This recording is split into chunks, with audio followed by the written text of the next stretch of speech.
भगवान शंकर और पार्वती जी के विवाह का संपूर्ण दायित्व ले लिया भगवान ने। मैं संभालूंगा, चिंता करने की कोई जरूरत नहीं है। और पार्वती जी की चिंता नहीं करना, पार्वती आस्था लेके आएंगी। क्या लेके आएंगी? आस्था लेके आएंगी। अच्छा बोलो भाई, आस्था लेकर के तुम लोग भी आए हो, राम कथा प्रकट हो गई कि नहीं हो गई? राम कथा प्रकट हो गई। आस्था लेके नहीं आए होते तो मैं कथा ही नहीं कहता, मैं यही कहता कि कथा लायक समाज नहीं है, अब क्या कथा सुनाऊं? बोलो, यही कहता मैं। लेकिन नहीं, मैं कथा कह रहा हूं, उत्साह से कह रहा हूं, मेरे मन में प्रसन्नता है, आनंद से कथा कह रहा हूं और नित्य आनंद मेरा बढ़ रहा है। इसलिए कि तुम लोग क्या लेके आए हो? आस्था लेके आए। आस्था लेके, पार्वती आस्था लेके आ रही हैं, इसलिए राम कथा का जन्म हो रहा है। प्रश्न तो यह है ना, आस्था का प्रश्न है। भगवान शंकर मन ही मन प्रसन्न हो गए और नारायण को प्रणाम किया, कहा चिंता करने की जरूरत नहीं है। इधर भगवान ने देवताओं से कहा, इंद्र से कहा कि ऐसा करना, राजा के यहां बारात जा रही है। तो इंद्र बोला, वर का नाम तो बताओ प्रभु, वर कौन है? कहा वर तो भगवान शंकर हैं। अच्छा शंकर जी तैयार हो गए? इंद्र बोला। भगवान ने कहा तैयार हुए नहीं, मैंने तैयार किया है, मैंने तैयार किया है। और तुम्हें मालूम नहीं? अच्छा विवाह किसके साथ हो रहा है? विवाह किसके साथ हो रहा है? कहा हिमांचल की पुत्री पार्वती के साथ। तो इंद्र ने कहा कि वो तो बहुत बड़ी तपस्विनी है। कहा शंकर जी से बड़ा तपस्वी कोई दुनिया में नहीं है, और पार्वती जैसी तपस्विनी दुनिया में नहीं है, इसलिए तपस्वी के साथ ही तो तपस्विनी का विवाह होगा। लेकिन इंद्र, जितने भी देवता हैं सब तुम्हारे नेतृत्व में बाराती बन के जाएंगे। इंद्र ने कहा हमें स्वीकार है। अब याद रखना, देवता बाराती बन के जा रहे हैं। पहली बात तो यह है कि बाराती मिल तो जाते हैं बहुत, लेकिन परेशानी पैदा कर देते हैं। क्यों भाई, कर देते कि नहीं कर देते? मिल तो जाते हैं बहुत, लेकिन समस्या पैदा कर देते हैं वहां पहुंच के, और पता नहीं कितने प्रकार की समस्या पैदा करते हैं। मैं आपको क्या बताऊं, एक गांव में तो ऐसी बारात पहुंची कि भोजन रखा रहा और गांव के लोग बारातियों को उठा रहे तो वो उठा ही नहीं रहे। समझ रहे? पूरा गांव लग गया, उठिए साहब भोजन की तैयारी, लेकिन वो उठ ही नहीं रहे। गांव के लोगों ने कहा उठ क्यों नहीं रहे? बोले हम उठ ही नहीं पा रहे। अरे तो भोजन तो रखा है। बोले भोजन तुम्हारा रखा रहे, लेकिन हमने ऐसी चीज पी ली है कि अब भोजन की जरूरत ही नहीं। हमने ऐसी चीज पी ली है, अब भोजन की जरूरत नहीं है। सोचो जरा, विचार करना। और दूल्हे को देखा, बोले दूल्हे का तो पता लगाओ। तो दूल्हा तो ऐसी जगह पड़ा था कि गांव के लोग स्वागत न करके कुत्ते स्वागत कर रहे थे उसका। गांव के कुत्ते आके, बोलो भाई, जब ऐसी गंदी संदी चीज पी लोगे तो कुत्ते नहीं करेंगे स्वागत तो कौन करेगा? सोचो जरा, है? लेकिन सावधान, आज भगवान शिव को ऐसे बाराती मिल गए जो देवता ही देवता हैं प्यारे। स्वर्ग के देवताओं को उतर के आना पड़ा और बाराती बन के जाना पड़ा। विवाह तो बहुत हुए हैं संसार में, लेकिन देवता बाराती बन करके जाए। 2-5 देवता आते हैं, पूजा करा के चले जाते हैं। बोलो, देवता तो आते हैं, लेकिन किस लिए आते हैं? कि पूजन करो इनका, तो पूजन के लिए आते हैं, लेकिन बाराती बन के जा रहे हैं देवता। ये बहुत बड़ी विशेषता है। भगवान नारायण ने कहा इंद्र, ये तुम्हारा दायित्व है कि तुम सब देवताओं को ले जाओगे साथ में और बाराती बन के जाएंगे। कहा महाराज स्वीकार है। अब देवता तैयार हैं, बाराती बन करके जा रहे हैं।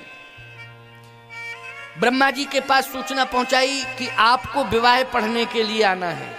तो ब्रह्मा जी बोले हम तो चेलों को भेजते हैं, हम कहीं नहीं जाते हैं। बोले नहीं, अब आपको ही आना पड़ेगा, चेले से काम नहीं चलेगा, डायरेक्ट आपको आना पड़ेगा। तो ब्रह्मा जी बोले आखिर ये तो बताओ कि कौन सा ऐसा प्रभावशाली वर है कि जिसका विवाह पढ़ने के लिए ब्रह्मा को आना पड़ रहा है?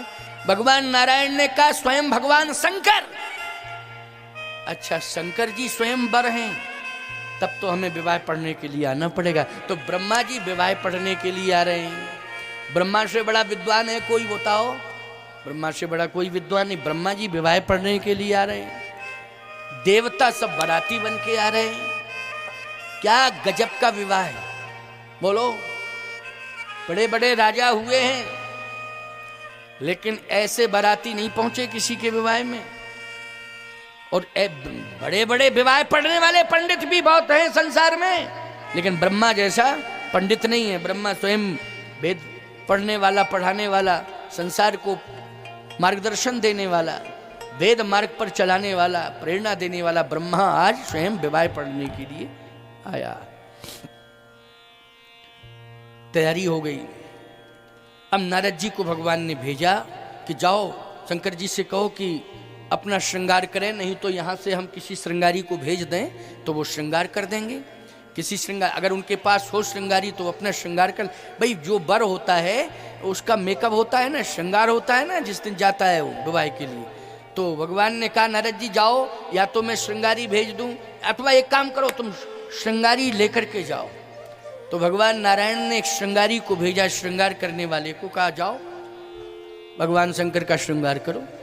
और जैसे ही नारद जी लेकर के पहुंचे श्रृंगारी को, तो नारद जी ने कहा महाराज भगवान का आदेश है कि श्रृंगार हो जाए आपका, क्योंकि अब आपको जाना है विवाह स्थल पर ससुराल, तो आपका पहले श्रृंगार हो जाए। भगवान शंकर ने कहा कि श्रृंगार तो मेरा रोज ही होता है। कह रोज वाला श्रृंगार नहीं, विवाह वाला श्रृंगार।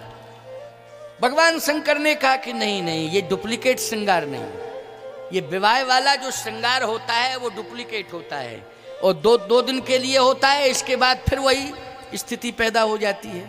इसलिए बनावटी श्रृंगार लेकर के हम नहीं जाएंगे, हम तो ओरिजिनल जो हमारा श्रृंगार है। अच्छा, और मेरा श्रृंगार, मेरे श्रृंगार को करने की क्षमता सब में नहीं होती है। जो मरघट पर रहते हैं वही मेरा श्रृंगार करते हैं। अच्छा बोलो भाई, जो मरघट पर रहते हैं वो किसका श्रृंगार करते हैं? शिव जी का श्रृंगार करते हैं। सुबह शंभुगन करें श्रृंगार। तो ये शंभु का श्रृंगार मरघट पर रहने वाले। अच्छा, मरघट पर कौन रहते हैं? मरघट पे भूत प्रेत रहते हैं। वो कौन रहते हैं? भूत प्रेत श्रृंगार करेंगे। तो भूत प्रेत जितने भी रहते हैं वो सब श्रृंगार करेंगे शिव जी का। आप कल्पना करिए आपकी विवाह में भूत प्रेत श्रृंगार करें और वो भेजें भूत प्रेत श्रृंगार करके जिसको, तो विवाह में समस्या पैदा होगी कि नहीं होगी, बोलो। और यहां भगवान शंकर, अच्छा भूतों ने कहा कि हम श्रृंगार तो करेंगे लेकिन हम आपके साथ जरूर जाएंगे। तो शंकर जी ने कहा मना किसने किया है? भूतों ने कहा कि मना किसने किया? संकेत तो पहले ही से मिल गया है। क्या संकेत मिला? कहा जितने भी देवता हैं वो सब बाराती बन के जा रहे हैं और व्यवस्था में स्वयं भगवान हैं। तो याद रखना, जहां भगवान होता है वहां भूत नहीं होते हैं, जहां देवता होते हैं वहां भूत नहीं होते हैं। तो जहां भगवान है, जहां स्वयं देवता हैं, वहां भूत प्रेत कहां रहेंगे? इसलिए महाराज क्षमा करना, हम तो आपको यहीं से प्रणाम कर रहे हैं और आप आगे बढ़िए, अपना विवाह कराइए। लेकिन हम दुखी हैं। भगवान ने कहा क्यों दुखी हो? शंकर जी ने कहा, भूतों ने कहा हम इसलिए दुखी हैं कि हमने ये सोचा था कि सारी दुनिया मुझे दूर कर चुकी है। दुनिया में जितने लोग हैं सब भूत प्रेतों को दूर कर चुके हैं। न जाने कितने प्रकार के साधन कर रहे हैं, अनुष्ठान कर रहे हैं, भूतों को सब भगा रहे हैं। अच्छा बोलो, जितने भी उपासनाएं हो रही हैं, जितनी भी साधनाएं हो रही हैं, किनको भगाने के लिए? भूतों को भगाने के लिए। लेकिन आपका ही दरबार एक ऐसा है जहां भूतों को भी शरण मिल रही है, जहां एक और भूतों को शरण मिल रही है और दूसरी ओर अवधूतों को भी शरण मिल रही है।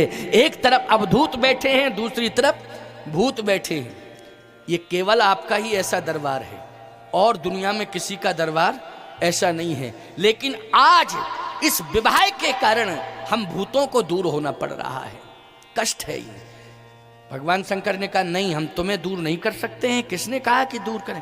कहे किसी ने नहीं कहा, लेकिन अपने आप ही कंडीशन, परिस्थिति के कारण दूर हो जाएंगे। क्योंकि आपके साथ जब देवता चलेंगे, भगवान चलेंगे, तो हम भूत टिक पाएंगे क्या? रह ही नहीं सकते हैं। भगवान शंकर ने कहा तो हम नारद जी को बुलाते हैं और नारद जी से बात करते हैं कि हमारे भी कुछ स्पेशल बाराती हैं, वो हमारे साथ जाएंगे और अगर हमारे बाराती नहीं जाएंगे तो विवाह कैंसिल, कोई दिक्कत की बात नहीं। क्या हमारे ही लोग नहीं जा पा रहे हैं तो विवाह किस बात का, कैंसिल। नारद जी को बुलाया, नारद जी को जैसे ही बुलाया तो शंकर जी ने कहा कि देखिए बारातियों की लिस्ट बन गई। हाँ बोले बारातियों की लिस्ट तो बन गई, कितने बाराती जा रहे हैं? अरे बोले बारातियों की संख्या 33 करोड़ है। अरे राजा के यहाँ बारात जा रही है, किसी साधारण के यहाँ बारात जा रही है, वहां रिद्धियां सिद्धियां काम कर रही हैं। 33 करोड़ क्या चौगने पहुंच जाए इससे, तो वहां रिद्धियां सिद्धियां काम कर रही हैं, वहां तो सारा काम हो जाएगा। कहे बारात देवता बाराती बन के जा रहे हैं, लेकिन ठीक है करोड़ों बाराती जाएं, लेकिन हमारे भी कुछ बाराती चढ़ रही, लेकिन हमारे ऊपर कोई असर नहीं। क्या असर है? कोई असर नहीं भांग का। अरे जितने संसार में पूजन कर रहे हैं, अभिषेक कर रहे हैं शिव जी का, भांग तो चढ़ाते ही है, हमारे ऊपर कोई असर नहीं, ज्यादा और कम की कोई बात ही नहीं। तो आप इस प्रकार की भाषा बोल रहे हैं, कहा मेरी भाषा बिल्कुल परिमार्जित है, सही है, मैं जो कह रहा हूं वो ठीक ही कह रहा हूं। तो भूत प्रेत जाएंगे, अगर नहीं ले जाएंगे इनको तो विवाह कैंसिल। कह दो नारायण से कि किसी दूल्हे की व्यवस्था कर लें। अरे वो तो भगवान है, उनके पास तो तमाम दूल्हे हैं, कोई दिक्कत नहीं। नारद जी ने कहा तो भूत प्रेत प्रसाद तो जाएंगे। अब नारद जी पहुंचे भगवान के पास, प्रभु समस्या आ गई। क्या समस्या आ गई?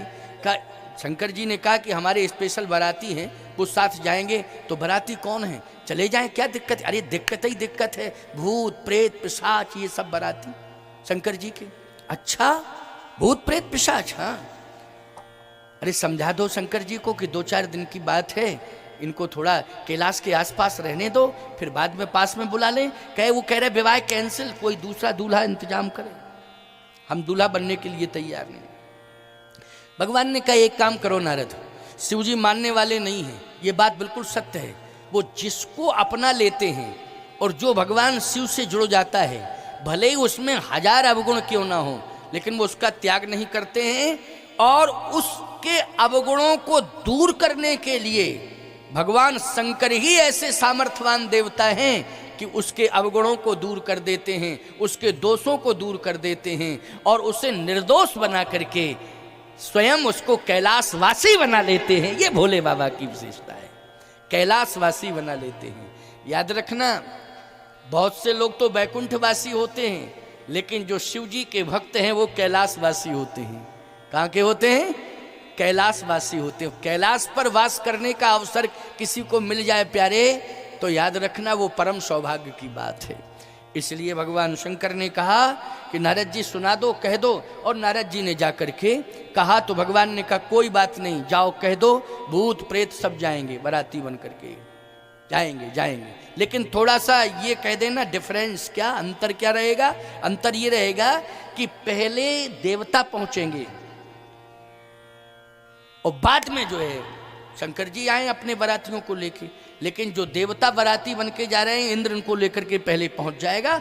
भगवान नारायण ने कहा नारद जी से कि मैं मामला सब संभाल लूंगा, पहले मैं पहुंचूंगा, मामला सब संभाल लूंगा, और मामला जब सब संभल जाएगा तो कोई चिंता की बात नहीं है, सब ठीक ठाक हो जाएगा।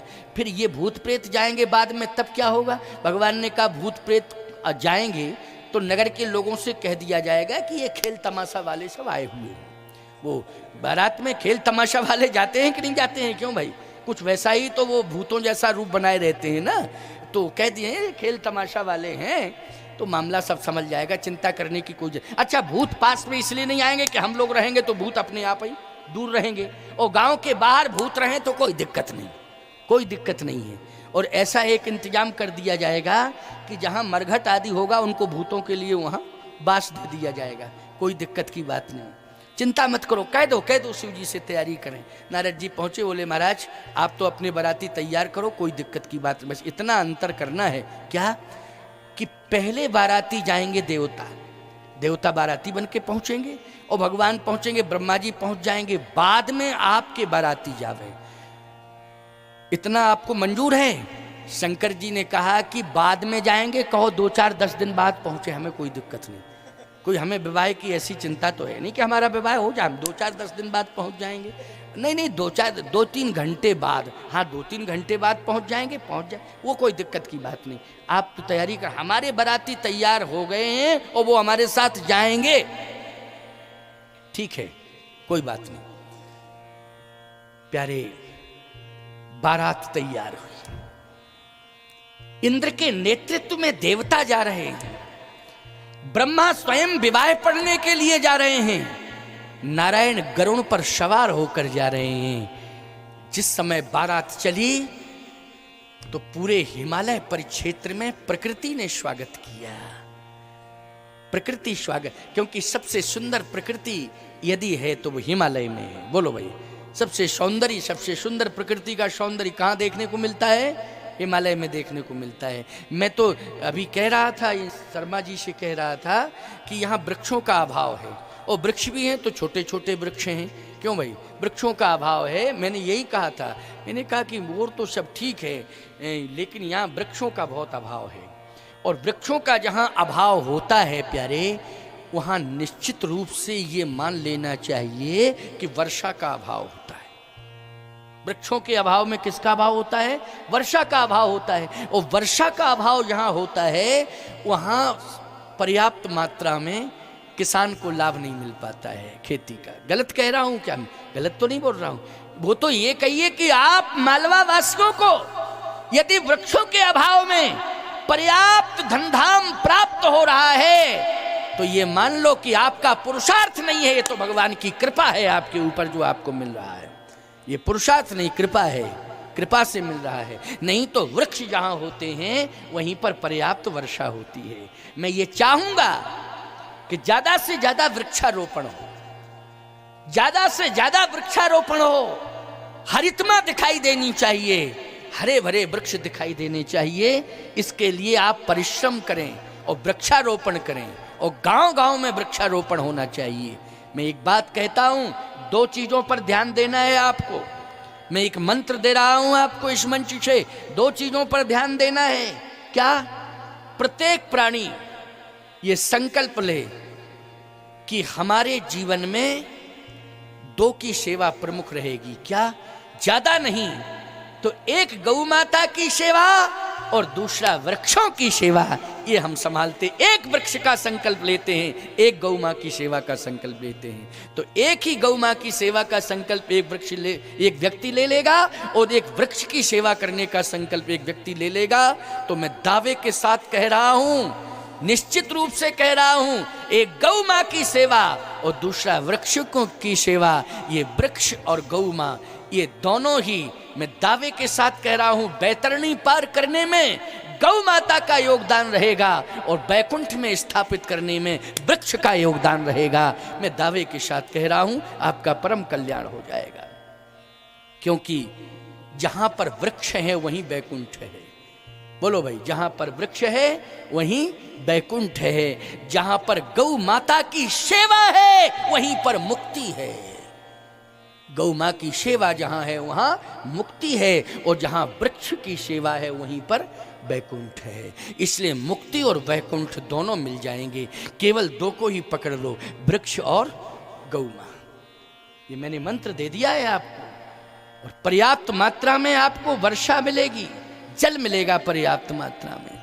लेकिन वृक्ष से जुड़ना पड़ेगा। वृक्षों की सेवा करो, काटना पीटना बंद करो, छांटना बंद करो। हाँ, रूखे सूखे कोई वृक्ष हैं उनको काटा छाटा जा सकता है, लेकिन हरे भरे वृक्षों को काटने की कोशिश नहीं करनी चाहिए। सबसे बड़ा अपराध है, सबसे बड़ा अपराध है।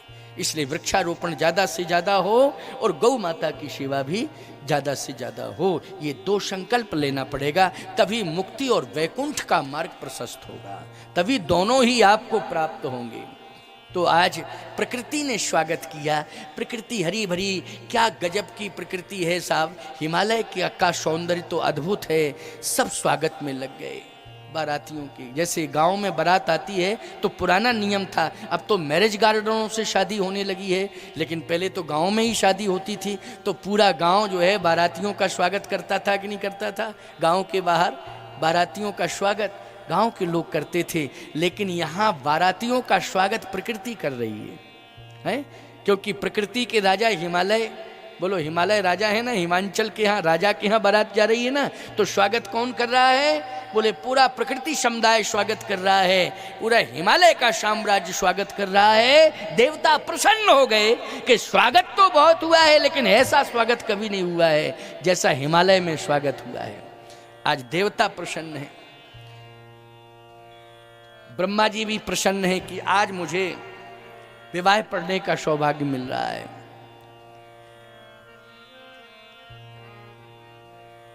गांव के लोगों ने कहा, हिमाचल राज्य के लोगों ने कहा कि सब तो दिखाई दे रहे हैं, लेकिन दूल्हा, ओहो, जैसे इंद्र को देखा तो इंद्र बड़ा सुंदर है, बहुत सुंदर है इंद्र।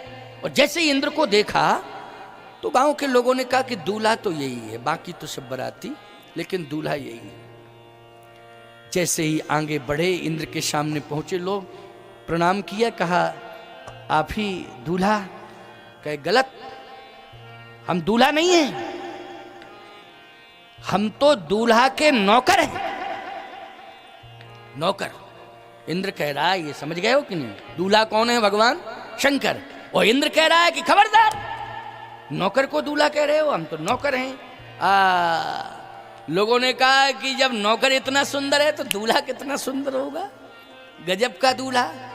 आज दूसरे नंबर पे भगवान नारायण आ रहे थे तो नारायण के सौंदर्य का वर्णन करना क्या गजब की बात है। पादुका रख दो, पादुकाएं रखी हुई हैं तो व्यासपीठ का पूजन पादुकाओं का पूजन माना जाएगा, तो पादुकाओं का पूजन कर लो, कोई दिक्कत नहीं। और यदि आने का संकल्प ही ले लिया है तो आने दो अब इनको, यदि संकल्प ही हो गया उनका कि नहीं हमें आना ही है तो आ जाने दो, उनकी श्रद्धा की बात है भाई। वरना व्यवस्था ये दी गई है कि भगवान की चरण पादुकाएं, आशीर्वाद आशीर्वाद, ये भगवान की चरण पादुकाएं हैं, तो यहाँ पर सभी लोग मर्यादा के साथ प्रणाम कर सकते हैं। ये भगवान, इनका पूजन तो हम भी करते हैं। ये चरण पादुकाएं बहुत महत्वपूर्ण हैं। ये हमारी कामदगिरि पीठ की चरण पादुकाएं हैं। राम जी ने भरत जी को चित्रकूट कामदगिरि से ही चरण पादुकाएं दी थीं। प्रभु करी कृपा पामरी दीनी, सादर भरत शीस धर लीनी। तो भगवान श्री राम ने भरत जी को पादुकाएं दी थी और ये पादुकाएं सिर पर धारण करके भरत जी अयोध्या आए थे। तो चित्रकूट से ही तो ये चरण पादुकाएं आई हैं, भगवान राम की चरण पादुकाएं हैं। इनके पूजन का बहुत महत्व है। प्रवचन के बाद सबको पूजन करने का सौभाग्य मिलेगा, लेकिन जब तक कथा चल रही है तब तक तो कथा से जुड़ो, इसके बाद में पूजन कर लेना चरण पादुकाओं का।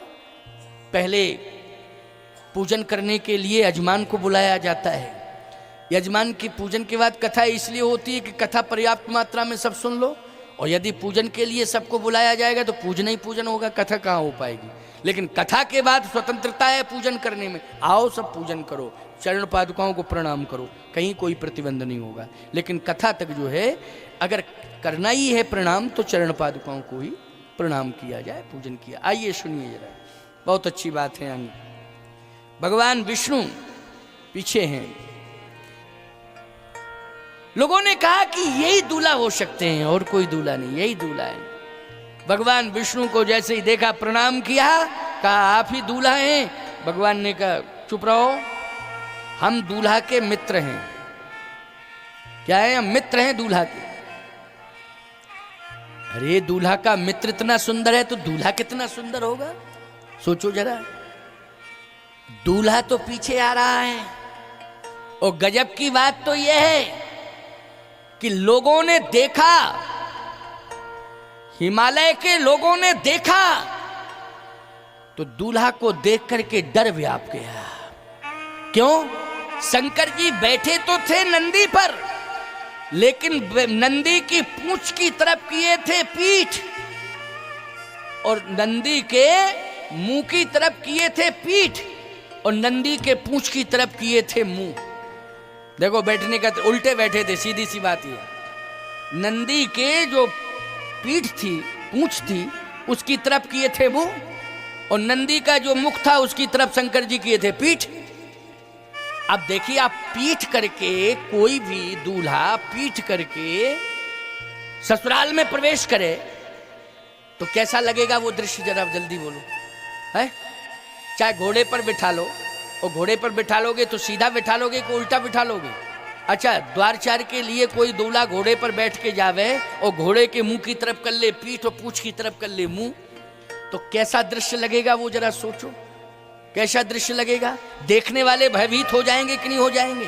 भयभीत हो जाएंगे। भगवान शंकर बैठे कैसे हैं? का कैलाश पर्वत जिधर है उधर नंदी की पूंछ है और जिधर ससुराल है उधर नंदी का मुख है। लेकिन शंकर जी बैठे कैसे हैं? नंदी के मुख की तरफ किए हैं पीठ और पूंछ की तरफ किए हैं मुख, उल्टे बैठे हैं। तो जैसे ही देखा शंकर जी को तो सब डर गए और भागने लगे। नारद जी को भेजा भगवान नारायण ने, कहा जाकर के समझा दो भगवान शंकर को क्या हो गया है उनको, कम से कम सीधे तो बैठ जाए, सीधे ही बैठ जाए। और यदि बैठना नहीं आता है तो हम गरुड़ को भेज रहे हैं, इसलिए गरुड़ पर बिठाल करके उनको लाओ। तो नारद जी गरुड़ को लेकर के पहुंचे साहब शंकर जी के पास, और जैसे ही पहुंचे प्रार्थना करने लगे, महाराज पहली बात तो ये आप सीधे बैठ जाओ, और दूसरी बात ये कि आप नंदी का त्याग करो, आप तो गरुड़ पर बैठ जाओ, ये गरुड़ हम लेकर के आए हैं, भगवान नारायण का वाहन है। शंकर जी ने कहा देखो, हम किसी का वाहन उधार स्वीकार नहीं करते हैं, हमेशा कभी भी वाहन अपना हो तो प्रयोग में लाओ, लेकिन कर्जदार बनकर के वाहन कभी नहीं लेना चाहिए। हम कर्जदार नहीं बनना चाहते हैं, हमारे पास जैसा भी वाहन है वो हमारा है, हम उसी पर बैठेंगे। गरुड़ भगवान का है, उनके पास ले जाओ, वो उनका पर्सनल है। हमारे पास जो पर्सनल है हम अपना ही यूज करेंगे, हम प्रदर्शन नहीं करते हैं। लोग बाग आज प्रदर्शन के चक्कर में महंगी गाड़ियां लेते हैं, नहीं लेते हैं, क्यों भाई? और उनके पास नहीं होती है तो 10-20 हजार रुपया में किराए से बुला लेते हैं, 2 दिन के लिए, 1 दिन के 2 दिन के लिए। भगवान शंकर ने कहा ये मेरा सिद्धांत नहीं है कि कर्ज लेकर के विवाह करना चाहिए, कर्ज लेकर के ही साधन जुटाना चाहिए, कर्ज लेकर के दूसरों से मांग करके ही व्यवस्थाएं बनानी चाहिए। हम इसके विरोधी हैं, शिव इसका विरोधी है। जो व्यवस्था स्वयं की हो उसी व्यवस्था का प्रयोग करना चाहिए। प्रभावित करने के लिए बाही वैकल्पिक व्यवस्थाओं को नहीं बनाना चाहिए। जो हमारे पास व्यवस्थाएं हैं उन्हीं व्यवस्थाओं में संतुष्टि रखना चाहिए। इसलिए मेरी व्यवस्था स्वयं की है, नंदी बाबा, हम तो उसी पर बैठ के जाएंगे। तो सीधे तो बैठ जाओ, कम से कम नंदी बाबा के मुंह की तरफ अपना मुंह कर लो और नंदी बाबा की पूंछ की तरफ अपनी पीठ कर लो। शंकर जी ने कहा हम आज जानबूझ करके सोच समझ के ही बैठे हुए हैं। तो आप सोच समझ के क्यों बैठे हैं? भगवान शंकर ने कहा इसलिए कि नंदी की पूंछ की तरफ मेरा कैलाश है और नंदी के मुंह की तरफ मेरी ससुराल है। आज दुनिया के लोग जब ससुराल जाते हैं तो घर द्वार भूल जाते हैं, लेकिन शिव संदेश दे रहा है कि जब ससुराल जाओ तो घर द्वार देखते रहना, घर द्वार को छोड़ने की जरूरत नहीं है। इसलिए मैं ससुराल जा रहा हूं, लेकिन देख रहा हूं अपना परिवार, देख रहा हूं अपना घर द्वार, कि मैं ससुराल के पीछे कैलाश को छोड़ने वाला नहीं हूं। ससुराल प्यार लगी जब तय रिपरूप कुटुंब है तब तय। ससुराल जब व्यक्ति जाता है और ससुराल के आकर्षण में फंस जाता है तो याद रखना घर द्वार से दूरियां बनाने लगता है। मैंने ऐसे तमाम प्रमाण देखे हैं, आपको भी मालूम होगा कि जब तक विवाह नहीं होता है तब तक बंटवारा भी नहीं होता है। बोलो भाई, गलत कह रहा हूं क्या मैं? जब तक विवाह नहीं होता है तब तक बंटवारा भी नहीं होता है, और जब विवाह होता है तो बंटवारे की चर्चा शुरू हो जाती है। बोलो, हो जाती है कि नहीं हो जाती है? क्या ये विवाह मंगल महोत्सव आपको ये संकेत तो संदेश दे रहा है कि बंटवारा होना चाहिए, अलगाव होना चाहिए? नहीं नहीं, ये रूढ़ी मानसिकता है। विवाह के बाद बंटवारा होना चाहिए? नहीं नहीं, कभी नहीं होना चाहिए। मैं एक बात कहता हूं, चाहे पार्वती जी आई हो, चाहे भगवती सीता आई हो, ये दोनों आदर्श विवाह हैं। पार्वती जी ने भी जहां प्रतिकूलताएं थी ससुराल में, उनको अनुकूलताओं में परिणत कर दिया। प्रतिकूलताओं को अनुकूलताओं में परिणत किया पार्वती जी ने। लेकिन विडंबना इस बात की है कि अगर कोई बहू ससुराल में प्रवेश करती है और उसके आने पर यदि बंटवारा हो जाता है तो याद रखना अनुकूलता में प्रतिकूलता आ गई है, यही अर्थ निकलेगा। लेकिन भगवती पार्वती जी ने प्रतिकूलताओं में अनुकूलताओं को स्थापित किया है, ये विवाह का सच्चा अर्थ है। बहू घर में ऐसी आनी चाहिए कि अगर प्रतिकूलताएं भी हों तो अनुकूलताएं बना दे, ऐसी बहू आनी चाहिए। आप देखें, मैं और वर्णन करने जा रहा हूं, आप तो सुनते रहिए। भगवान शंकर ने कहा मैं सीधा बैठा हूं, मैं अपने कैलाश को देख रहा हूं और हिमांचल के लोगों को बता देना चाहता हूं, हिमालय के लोगों को, कि मैं जा रहा हूं ससुराल, लेकिन कैलाश को सदा देखूंगा, कैलाश को भूलने वाला नहीं। नहीं, बहुत से लोग हैं ससुराल से तो इतना प्रेम कर लेते हैं कि ससुराल ही में रह जाते हैं, कुछ तो ससुराल ही में रह जाते हैं। और ससुराल में रह जाते हैं तो ससुराल में सम्मान 2-4 दिन रहो तब तो मिलता है, लेकिन जिंदगी अगर ससुराल में गुजारी जाए तो बड़ी विडंबना होती है साहब। अच्छा, जो लोग ससुराल में जिंदगी भर रहते हैं उनके चेहरे आप देखना तो चेहरे में अंतर है, और चेहरों में अंतर कितना ही हो, दांतों को देखना जरा उनके। तो आपका दांतों से क्या मतलब है? उनके दांत ऊपर नीचे के घिस जाते हैं जो ससुराल में रहते हैं, जरा देखना। ऐसा नहीं कि कोई ससुराल में रह रहा हो तुम जाओ उसका मुंह फाड़ने लगो, दांत दिखाओ कैसे हैं जरा। हमारा मतलब ये नहीं है, लेकिन मेरा मतलब ये है कि उनका चेहरा देखना तो चेहरा बदल जाता है उनका।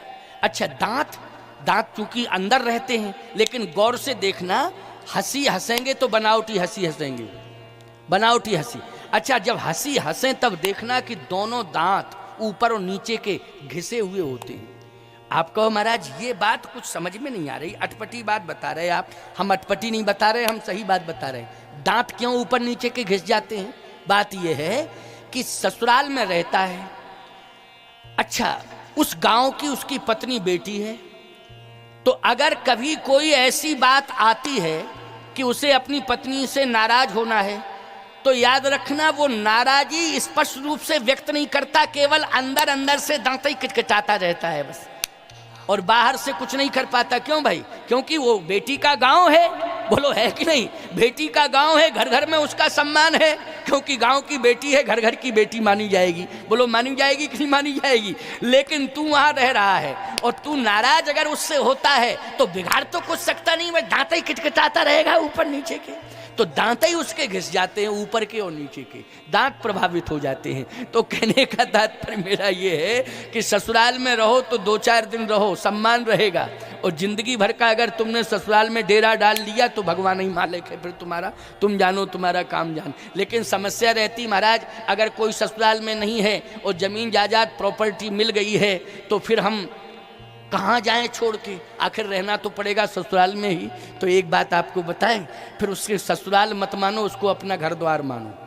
क्या मानो? मानसिकता बदल दो। क्या कि अब हमारा ससुराल नहीं है, अब तो हमारा ये घर द्वार है। समझ गए हो कि नहीं? तो घर द्वार परिवार मान करके फिर सम्मान लेने का भाव मत बनाओ। सहज में सम्मान मिल जाए तो ले लो, लेकिन हमेशा सम्मान चाहने का भाव नहीं रखना चाहिए। और सम्मान चाहने का भाव रखना है हमेशा के लिए तो 2-4 दिन रहना ही उचित है ससुराल में। गलत कह रहा हूं क्या? मैंने समाधान दोनों तरफ से दे दिया है। अब मानसिकता समाज की है, जैसा निर्णय ले। आइए सुनिए, भगवान शंकर ने कहा नहीं, मैं सीधा ही बैठा हूं, लेकिन नारायण ने कहा है। अच्छा, नारायण ने कहा है तो हम उतर जाते हैं, बैठेंगे तो हम इसी विधा से, लेकिन कहा है उन्होंने तो हम उतर जाते हैं। तो उतरने में उल्टे नहीं चलेंगे, उतरने में तो सीधा ही चलना पड़ेगा ना। अगर बैठे रहेंगे तो हम निश्चिंत है, फिर हमारा नंदी चल रहा है, हम तो बैठे हैं। लेकिन अगर कहा है नारायण ने कि सीधा बैठना है तो बैठेंगे नहीं, हम उतर जाएंगे, तो नंदी से उतर गए तो सीधे चलने लगे। अब जैसे सीधे चलने लगे शंकर जी, अब शंकर जी के साथ गण। अब आप देखो, विचार करना जरा, बहुत बड़ी बात बता रहा हूं मैं। एक भूत ने ऐसी हरकत की, पहले लाइट बिजली की व्यवस्था नहीं थी, समझ गए हो? पहले लाइट बिजली की व्यवस्था तो नहीं थी, पहले दीपक का प्रकाश होता था। बारात आती थी तो दीपक दिखाते थे, नहीं बड़े बड़े हंडे टाइप के होते थे, मसाल जिसको कहते हैं, मसालें दिखाते थे ऐसे। तो यही व्यवस्था थी ना पुराने जमाने में, पुराने जमाने की व्यवस्था ही थी। तो जो प्रकाश की व्यवस्था की गई थी, अब भगवान शंकर के साथ में एक ऐसा शैतान भूत था कि उसने उसी तरह से ऐसा अभिनय किया कि जोर से हवा चली और सारी मशालें बुझ गई। अब वो तो भूतों का काम है, भूत ऐसा करते ही हैं काम, क्या करोगे? अगर यहाँ पर अचानक हवा चलने लगे तो लोग यही कहते भूत आ गया, भूत आ गया, भूत आ गया। लोग कहते हैं कि नहीं कहते? जैसे अचानक एकदम बवंडर उठे, तो बवंडर उठता है तो एकदम उठता है कि नहीं उठता है बवंडर? और बवंडर उठता है तो उसमें इतनी जोर से हवा चलती है कि धूल ही धूल चारों तरफ दिखाई देती। तो लोग क्या कहते हैं बवंडर को? भूत है, भूत है।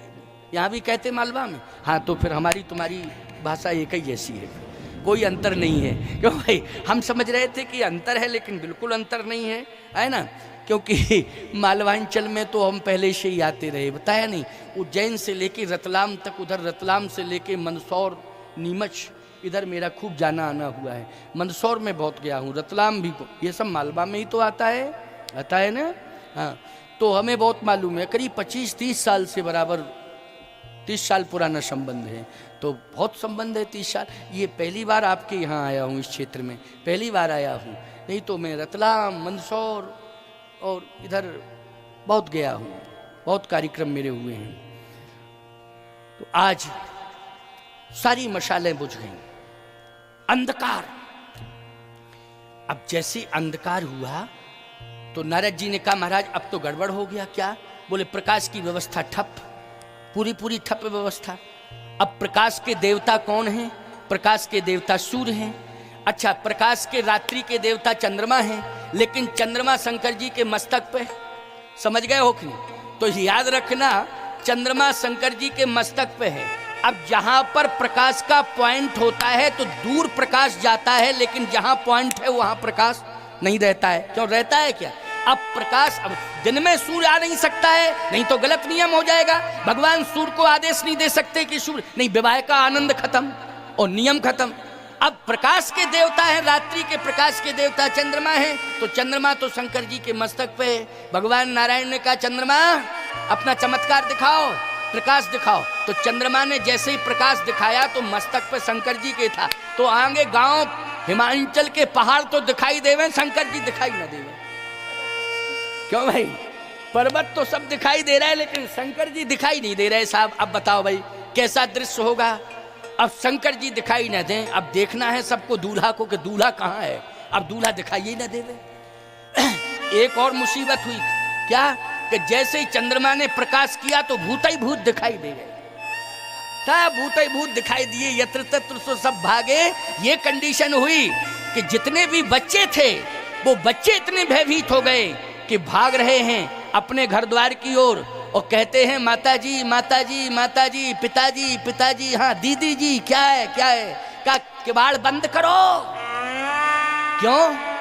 कहे बारात नहीं आई है, जमराज आए हैं इस नगर में, इसलिए बंद करो, आगे निकलने की जरूरत नहीं है। जैसे ही सबके घर घर में किवाड़ बंद हो गए, सब अंदर बंद हैं, तो हिमालय में ऐसा लगा जैसे कर्फ्यू लग गया हो। कोई किसी से न मिल रहा, न जुड़ रहा, न देख रहा। अब देवता बैठे, बराती बने, भगवान बैठे, बराती बराती दिखाई दे रहे हैं, नगर के लोग गायब, सन्नाटा छा गया। सावधान, रो रहे हैं हिमांचल जी, आंखों में आंसू आ गए। मैंने कहा था नारद जी से कि नारद, ये विवाह सामान्य विवाह नहीं होगा, साधारण विवाह नहीं होगा। ये इस विवाह का निर्वाह हो जाए तो ये बहुत बड़ी बात है, बहुत बड़ी बात है। लेकिन लग तो नहीं रहा है कि निर्वाह होगा विवाह का। नारद जी आए, समझाया चिंता मत करो, बनाने वाला यदि कोई बिगाड़ता है तो बनाने वाला परमात्मा होता है। बोलो कौन होता है? परमात्मा होता है। परमात्मा बनाने वाला है, विश्वास करने की जरूरत है। अगर भगवान पर विश्वास करते हो, भगवान व्यवस्थापक हैं, तो भगवान सब बनाएगा, चिंता करने की जरूरत नहीं है। भगवान ने उसी समय शंकर जी से कहा, बोले बाबा बहुत हो गया, अब भूतों से कहो कि अपना नाटक बाहर ही करें। कोई भी भूत जो है अंदर प्रवेश नहीं करेगा, आ गए हैं भूत, अब भूतों का इंतजाम है, सब कुछ व्यवस्थाएं हैं, बाहर रहेंगे भूत। अब अंदर नगर में भूतों के प्रवेश के लिए अनुमति नहीं। बोले बाबा ने कहा तो बाहर तो रहेंगे, हाँ उनका इंतजाम क्या है? उनका इंतजाम मरघट पे कर दिया गया, सब पूरी व्यवस्था है, लेकिन उनसे कहना कि अंदर ना आवे। वो कहे नहीं आएंगे, बाहर ही रहेंगे, कोई दिक्कत की बात नहीं है। अब आपको एक काम करना है, क्या? आपको द्वारचार के लिए जाना है, लेकिन आप गरुड़ पर बैठ करके जाएंगे, गरुड़ पर, नंदी पर बैठ के नहीं। शंकर जी ने कहा महाराज एक मेरी प्रार्थना है। क्या? सबसे ज्यादा प्रिय है मुझे नंदी, नंदी है। जैसे आपके यहां गरुड़ की महिमा है, तो मैं कहता हूं कि आपसे ज्यादा गरुड़ की महिमा नहीं है, लेकिन शिव से ज्यादा मेरे दरबार में नंदी की महिमा है। बिना नंदी के शिव अधूरा है। बोलो, शिव के दरबार में शिव से ज्यादा महिमा किसकी है? जल्दी बोलो। नंदी की है। बोलो, है नंदी की कि नहीं? अगर आपने नंदी का पूजन नहीं किया है तो भोले बाबा का पूजन करते रहना, वो प्रसन्न नहीं हो सकते हैं। इसलिए नंदी बाबा को प्रणाम करना, उनका पूजन करना बहुत आवश्यक है। भगवान शंकर ने कहा कि नंदी के बिना तो मैं नहीं रह सकता हूँ, क्षमा मांग रहा हूँ आपसे। तो नंदी के बिना नहीं रह सकते हो, लेकिन जाना, परंतु एक काम करो। क्या? नंदी के ऊपर बैठ के चले जाओ। जैसे भूतों को अलग कर दिया है, ऐसे ही ये सांप आप जितने भी डाले हो, इनके लिए भी हिमालय की गुफाएं हैं, उनमें जगह दे देता हूँ। ये हिमालय की गुफाओं में तुम्हारे जितने सर्प हैं वो सब प्रवेश कर जाएं। इसके बाद, विवाह के बाद इनको ले जाना। भगवान शंकर ने कहा, ये तो मेरा श्रृंगार है, ये मेरा श्रृंगार है। और श्रृंगारहीन दूल्हा अगर किसी के दरवाजे पर जाए तो बोलो वो दूल्हा नहीं माना जाता है। ये मेरा श्रृंगार है। तो कहे ये श्रृंगार है, लेकिन ये श्रृंगार में शरारत भी है। मान लीजिए कोई सर्प ने शरारत कर दी और कहीं किसी के ऊपर आक्रमण कर दिया तो गड़बड़ हो जाएगा। भगवान शंकर ने कहा, अनुशासन मेरा है, इसमें कोई शक नहीं, अनुशासन मेरा है। बोलो भाई, सर्प पर, विषैले जीव पर यदि अनुशासन कोई दे सकता है तो भगवान शिव। बोलो, कौन दे सकता है? भगवान शिव। शिव जैसा शक्तिशाली अनुशासन देने में भी महान कोई दूसरा नहीं है। भगवान शिव ने कहा कि कोई भी सर्प इधर उधर नहीं जा सकता है, अनुशासित रहेगा, आप चिंता मत करें। ठीक है, हमें विश्वास है, लेकिन ध्यान रखना इस, हाँ ध्यान पूरा पूरा है। और जैसे ही भगवान शंकर पहुंचे तो नगर की जितनी भी संभ्रांत महिलाएं थीं वो सब दरवाजे पर हैं, पूजन के लिए तैयार खड़ी हैं। स्वयं मैना जी पूजन की थाली लेकर के आ गई। भगवान शिव जैसे पहुंचते हैं तो विचार करना, वहां पर प्रकाश पर्याप्त नहीं था, प्रकाश पर्याप्त नहीं था। और जब प्रकाश पर्याप्त नहीं था तो भगवान शंकर ने कहा कि चिंता मत करो, प्रकाश की व्यवस्था मेरे हाथ में है। चंद्रमा फैल है, क्योंकि चंद्रमा प्रकाश तो देता है, लेकिन प्रकाश देगा तो सब सामने वाले दिखाई देंगे, स्वयं मैं दिखाई नहीं दूंगा। लेकिन प्रकाश चंद्रमा तो देगा ही देगा। लेकिन मणिहारे सर्प से कहा कि तू एक काम करना, तू अपना मणि का प्रकाश दे वो चारों तरफ। तो सर्प में क्या है, घूमने की क्षमता है। जैसे हैलोजन एक जगह लगाओगे तो एक ही जगह रहेगी, घूमेगी नहीं वो। लेकिन भगवान शंकर के पास मणिहारा सर्प है जो सिर के ऊपर है। याद रखना, शंकर जी ने कहा कि तू अपना प्रभाव दिखा, चारों तरफ प्रकाश कर दे। और जैसे ही मणिहारे सर्प ने अपना फन फुलाया और मणि का प्रकाश किया तो सर्प ही सर्प दिखाई दिए महिलाओं को। तो महिलाएं भागी और स्वयं मैना जी थाली पटक के भागी मैना जी। अब आप विचार करना बुद्धिजीवियों, जैसे ही मैना जी ने थाली फेंक दी और महिलाएं सब भागने लगीं, अब समस्या खड़ी हो गई। क्या समस्या खड़ी हुई? विचार करना, मैना जी ने पार्वती को गोद में ले लिया और पार्वती को गोद में लेकर के मैना रोने लगी। मैना जी रोते रोते क्या कह रही है, नारद मैंने तुम्हारा क्या बिगाड़ा था जो तुमने मेरी बेटी को ये दुर्दिन देखने के लिए ऐसी स्थिति से जोड़ दिया है कि शिव के साथ मेरी बेटी का विवाह होगा तो जिंदगी भर मेरी बेटी किस तरह से भयभीत रहेगी, सर्पों के बीच में रहेगी। और मेरी बेटी सर्पों के बीच में रहेगी तो कैसे जिंदगी का गुजारा करेगी, कैसे मेरी बेटी रह सकती है। नारद तुमने क्या किया ये? अब नियम तो ये है कि माँ बेटी को समझाती है, यहाँ बेटी माँ को समझा रही है। यहाँ बेटी किसे समझा रही है? माँ को समझा रही है। धन्य है। मैं इसलिए कहता हूँ कि अगर बच्चों को संस्कार मिल जाएगा ना तो संकट में जब माँ बाप आएंगे तो बच्चे संभालेंगे। कौन संभालेंगे? माँ बाप को बच्चे संभालेंगे।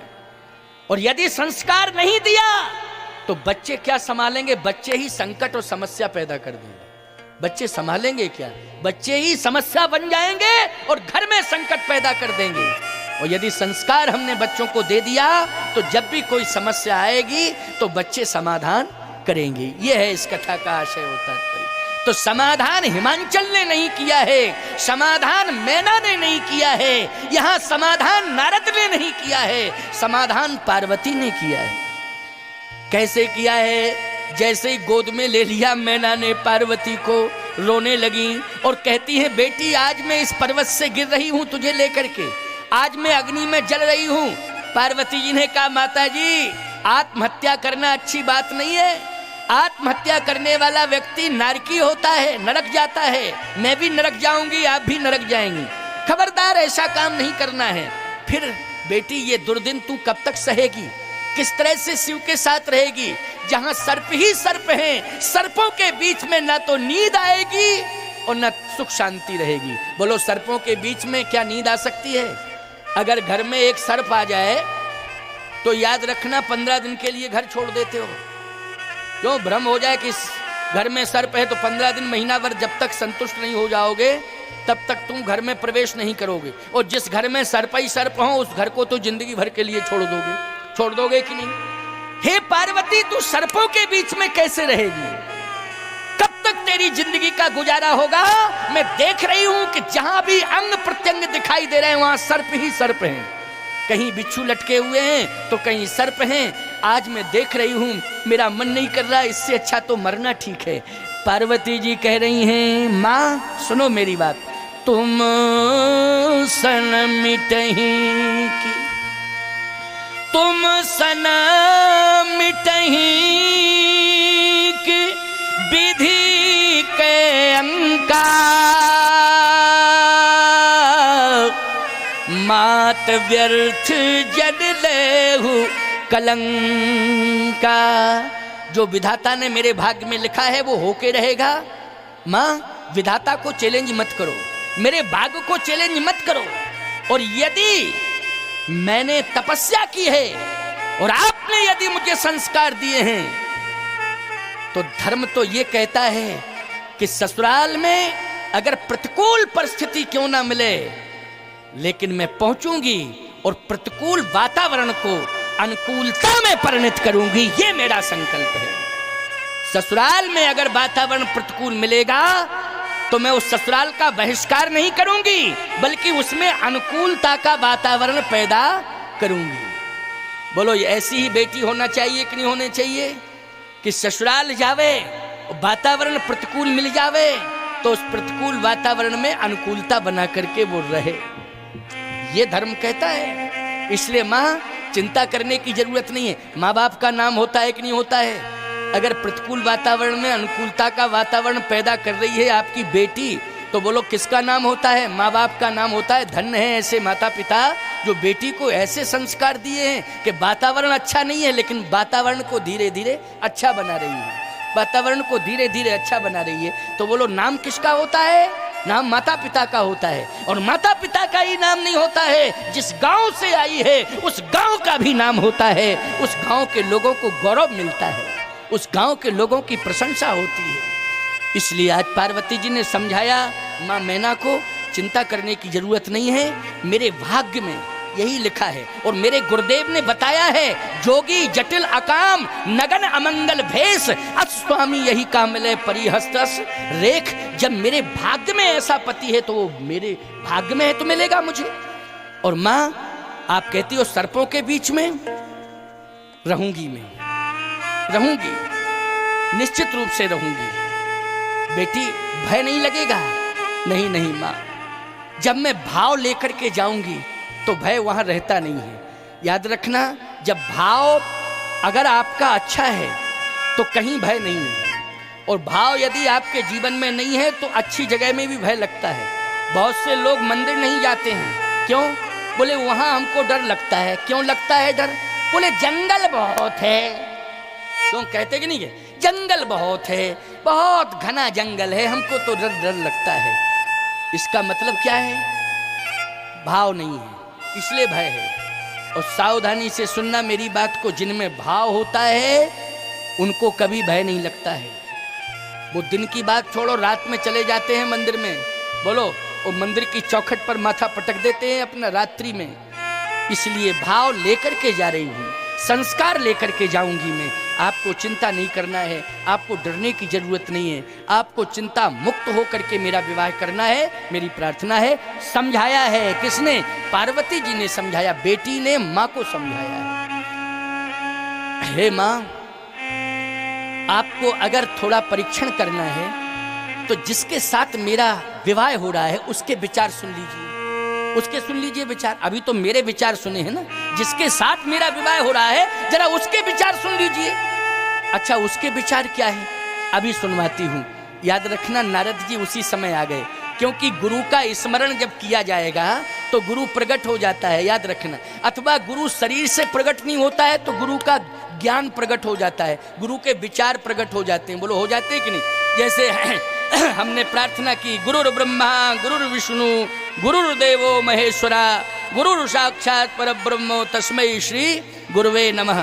तो ईमानदारी से बताओ, गुरु का ज्ञान प्रकट हो जाएगा कि नहीं हो जाएगा? गुरु स्थूल शरीर से भले ही प्रकट ना हो, लेकिन गुरुदेव का अगर हमने स्मरण किया है तो गुरुदेव का ज्ञान प्रकट हो जाता है, हो जाता है ना। तो गुरु कौन है? पार्वती जी के कौन है गुरु? नारद जी, है ना। देखो भाई, मैं तुमसे पूछ लेता हूँ, इसलिए पूछ लेता हूँ कि हम सुना रहे हैं, तुम सुन भी रहे हो कि नहीं सुन रहे हो, कि खाली मैं सुना ही रहा हूँ, लेकिन नहीं, तुम लोग सुन रहे हो और बढ़िया सुन रहे हो, सचेत होकर के सुन रहे हो, है ना। जैसे ही गुरुदेव का स्मरण किया पार्वती जी ने, उसी समय नारद जी प्रकट हो गए। जैसे ही नारद जी प्रकट हुए, प्रार्थना कर रही हैं पार्वती जी, गुरुदेव, हाँ, मेरी मां बहुत भयभीत है। विवाह के पहले, परिणय बंधन में बंधने के पहले यदि मां बाप भयभीत हो जाएं, तो निश्चित रूप से वो विवाह सफल नहीं माना जाता है। आप कृपा करके भगवान से प्रार्थना करिए, शिव जी से, कि वो अपने विचार प्रकट करें, और आप प्रश्न करेंगे, उत्तर वो देंगे। प्रश्न आप करेंगे, उत्तर वो देंगे, और श्रोता के रूप में मां और बेटी होंगे, और पूरे हिमांचल के नगरवासी होंगे श्रोता के रूप में। प्रश्न आप करेंगे, उत्तर भगवान शंकर देंगे, और हम सब जिज्ञासु बनकर के सुनेंगे। ये प्रार्थना किसने की? पार्वती जी ने। किससे की प्रार्थना? अपने गुरुदेव से प्रार्थना की। और नारद जी ने कहा, बिल्कुल बिल्कुल, क्यों नहीं। और जैसे ही नारद जी महाराज पहुंचे भगवान शंकर के सामने, और कहा, भोले बाबा, आपका अपमान हुआ कि सम्मान? देखिए प्रश्न है। अब यहां पार्वती जी को यह सिद्ध करना था कि जिस तरह से प्रतिकूलता में अनुकूलता का दिग्दर्शन मैं करा रही हूं, वैसे ही प्रतिकूलता में अनुकूलता का दिग्दर्शन भगवान शंकर के द्वारा भी आपको सुनने को मिलेगा। और यही हुआ भी। भगवान शंकर से जैसे ही प्रश्न किया नारद जी ने कि बाबा, संसार में सबसे बड़ा अपमान यदि हुआ है तो वो आपका हुआ है। ससुराल में इतना बड़ा अपमान आज तक किसी का नहीं हुआ जितना बड़ा अपमान आपका हुआ है। भगवान शंकर ने कहा कि मुझे तो नहीं लग रहा है कि मेरा अपमान हुआ, मेरा अपमान हुआ है ये तो मुझे नहीं लग रहा है, मुझे ये महसूस ही नहीं हो रहा है कि मेरा अपमान हुआ। कैसे कह रहे हो कि अपमान हुआ है? प्रमाण दो, अपमान कैसे हुआ है। देखो, सम्मान में तो सभी लोग प्रसन्न हो जाते हैं, लेकिन अपमान में सम्मान निकाल लेना यह बहुत बड़ी बात है ना। अपमान में सम्मान निकाल लेना। अपमान में सम्मान कौन? सम्मान में अपमान तो महसूस करने लगते कि हमारा सम्मान कम किया है, जिस हिसाब से हम थे उतना नहीं हुआ है, अपमान हुआ, ऐसा तो सब कहने लगते। लेकिन भगवान शंकर वो हैं जो अपमान में सम्मान खोज रहे हैं। इसलिए याद रखना, सबसे बड़ा सम्मान यदि धरती पर है तो भगवान शंकर का है। बोलो, विश्वनाथ कहा जाता है कि नहीं? बाकी तो सब नाथ हैं, लेकिन भोले बाबा क्या हैं? विश्वनाथ। सबसे बड़ा सम्मान है। नारद जी ने कहा कि सबसे बड़ा अपमान हुआ है आपका। अच्छा, ये सब आग्रह अनुरोध किसने किया था? पार्वती जी ने किया था, और माता पिता के भ्रम को दूर करने के लिए किया था, है ना। साथ ही साथ हिमांचल के जितने भी निवासी हैं, वो हिमालय के निवासियों के भ्रम को दूर करने के लिए, कि जिससे कि हमारे माता पिता की श्रद्धा हो जाए भगवान शिव के प्रति। प्रार्थना कर रही हैं तो शंकर जी के सामने पहुंच गए नारद जी। नारद जी ने कहा सबसे बड़ा अपमान किया है आपका, और सबसे बड़ा अपमान ससुराल में हुआ है तो आप ही का हुआ है। शंकर जी ने कहा मुझे तो महसूस ही नहीं है कि मेरा अपमान हुआ। अच्छा सिद्ध करो नारद जी के कहाँ अपमान हुआ, पहले सिद्ध करो। नारद जी ने कहा पहला अपमान ये हुआ कि आप जैसे ही पहुंचे तो आपकी सास और सास के समान जो नगर की संभ्रांत महिलाएं थीं वो आपका पूजन करने के लिए, आरती उतारने के लिए, सम्मान करने के लिए दरवाजे पर आईं और आपको देख करके ही सब भागी। और सास की तो ये कंडीशन रही कि पूजन की थाली फेंक करके भागी। अब ये अपमान है कि सम्मान, बोलो जल्दी। भगवान शंकर ने कहा कि आपको लग रहा है अपमान, मुझे ये लगा कि संसार में जितना दामादों का ससुराल में कभी सम्मान नहीं हुआ उतना मेरा ससुराल में सम्मान हुआ। मेरे से बड़ा सम्मान आज तक किसी का नहीं हुआ बाबा। नारद जी बोले अच्छा एक बात बताओ भगवान शंकर, आपसे हम पूछ रहे, गंगोत्री से गंगा जी निकली हैं कि गंगा सागर से? गंगा सागर में तो गंगा समाहित हुई हैं, लेकिन आप गंगा सागर से गंगा को प्रकट कर रहे हो, गंगोत्री उल्टी गंगा आप बहा रहे। गजब की बात तो यह है, आप जैसा महान ज्ञानी उल्टी गंगा बहा रहा है। मैं कह रहा हूं कि अपमान हुआ, आप कह रहे मेरा सम्मान हुआ। संसार में इतना बड़ा सम्मान किसी का नहीं हुआ जितना बड़ा सम्मान शंकर जी कह रहे मेरा हुआ है। अब बोलो भाई, पार्वती जी कह रही हैं अपनी माता जी से, मैंने से सुन लो, सुन लो, कान खोल करके सुन लो। और साथ ही जितनी महिलाएं थीं उन सबको इशारा कर रही हैं कि जरा सुन तो लो, मुझे जो पति के रूप में मिल रहा है वो कितना महान है, कितना उदार है कि अपमान में भी सम्मान खोज रहा है। भगवान शंकर ने कहा नारद जी अब मैं सुनाता हूं, जरा सुन लो, समझ लो। हाँ सुनाओ महाराज। तब मेरी सास आई, पूजन की थाली लेके आई। कहाँ? उसके साथ में नगर की महिलाएं थी। हाँ थी, थाली फेंक करके भागी। यही कह रहे हो? क्यों अपमान है ये? नहीं सम्मान। कह सम्मान है, कम से कम आरती उतार देती, माला पहना देती, तिलक लगा देती, प्रक्षालन कर लेती, बस इतना पर्याप्त था, फिर चली जाती। लेकिन वो तो थाली फेंक करके चली गई। अच्छा थाली में क्या क्या था? नारद जी ने कहा थाली में पहले गंगा जल था। अच्छा किस में था गंगा जल? बोले एक लोटे में था। लोटा होता है पात्र, तुम लोग क्या कहते हो उसको? लोटा ही कहते हो, चलो ठीक है, हमारी तुम्हारी भाषा तो मिलती जुलती है ना। लोटे में क्या था? नारद जी ने कहा गंगा जल था। अच्छा अच्छा गंगा जल था। और क्या था? कहा दीपक था। दीपक में क्या? बोले बाती थी। क्यों? आरती उतारने के लिए। अच्छा अच्छा। और क्या था? कहा माला थी पहनाने के लिए। अच्छा माला पहनाने के लिए। और क्या था? कहा एक कटोरी में चंदन अक्षत था। अच्छा क्यों? बोले तिलक लगाने के लिए। कहा बस इतना ही था। हाँ।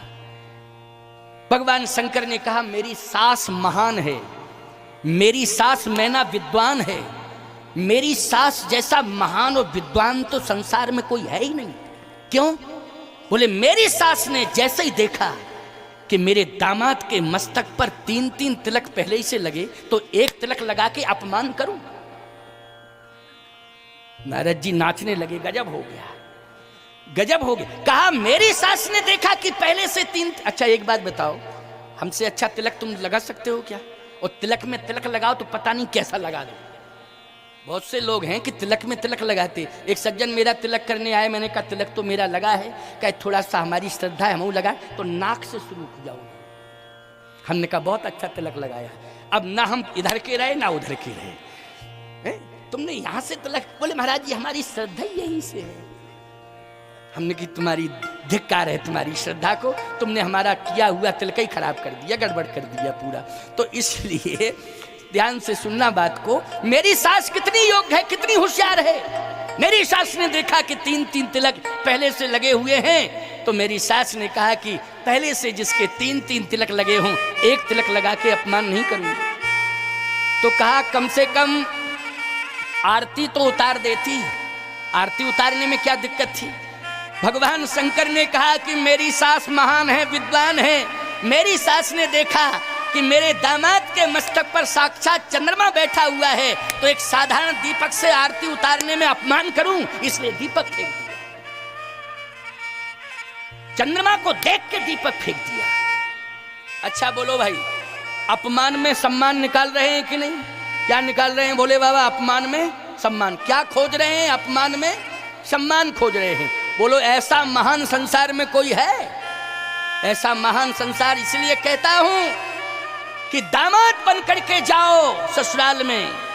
अगर कहीं प्रतिकूल परिस्थितियां मिल रही हो तो अनुकूलता बनाने की कोशिश करना, अनुकूलता पैदा करने की कोशिश करना। ये नहीं कि अनुकूलता में प्रतिकूलता बनाना शुरू कर दो।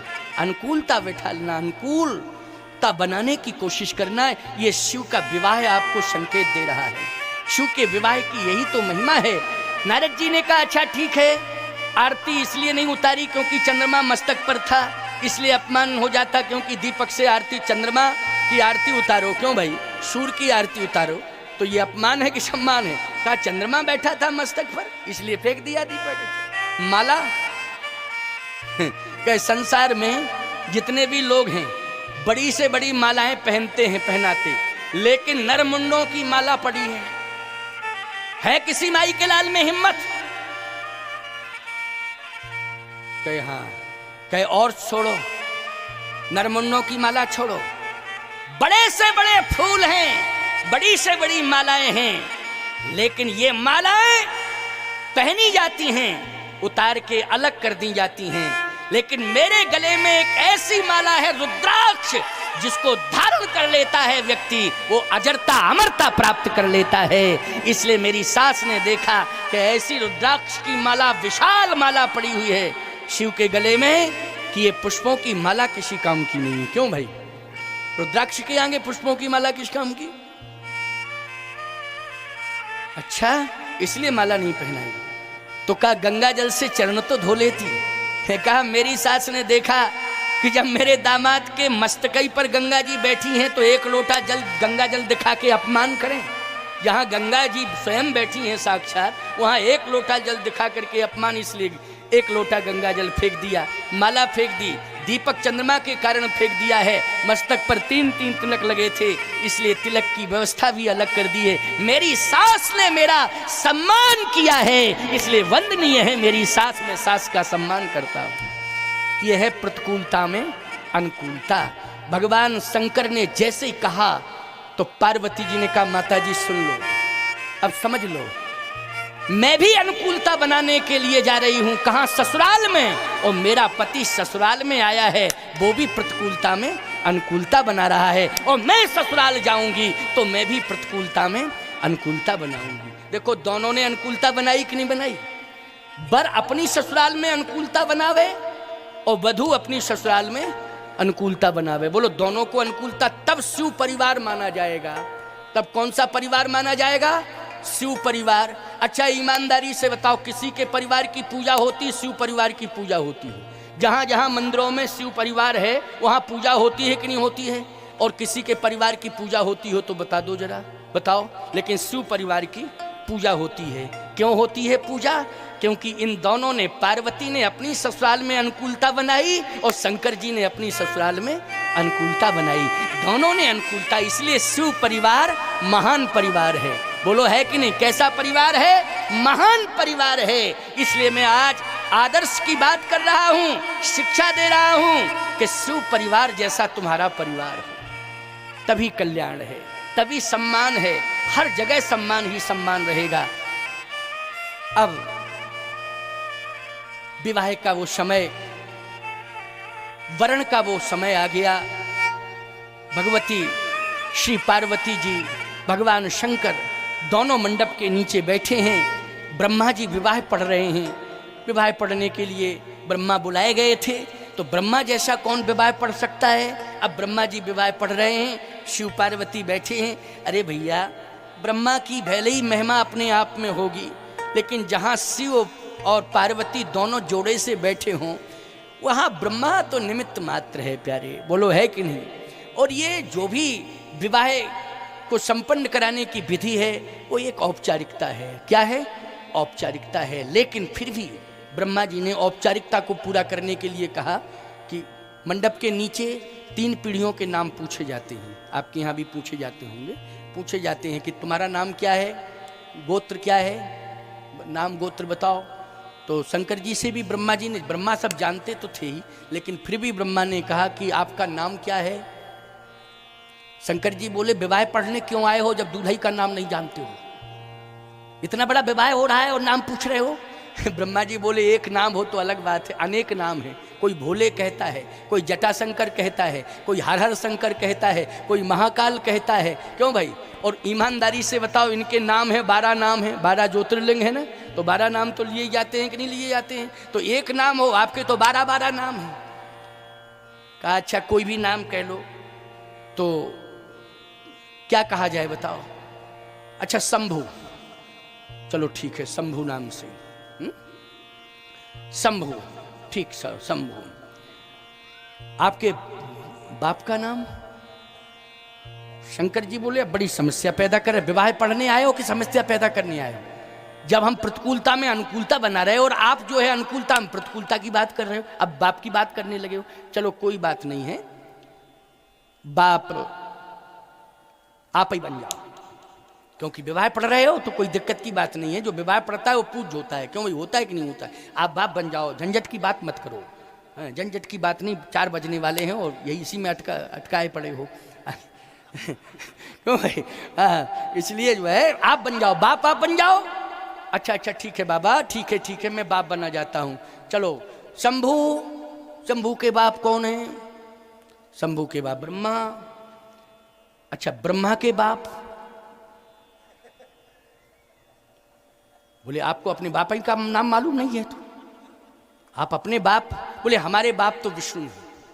विष्णु नारायण की नावते कमल प्रकट भगवान, ताते पुण्य ब्रह्मा वह वृचेव शकल जान। नारायण की नाव से बोलो कमल प्रकट हुआ, कमल से ब्रह्मा प्रकट हुए कि नहीं हुए?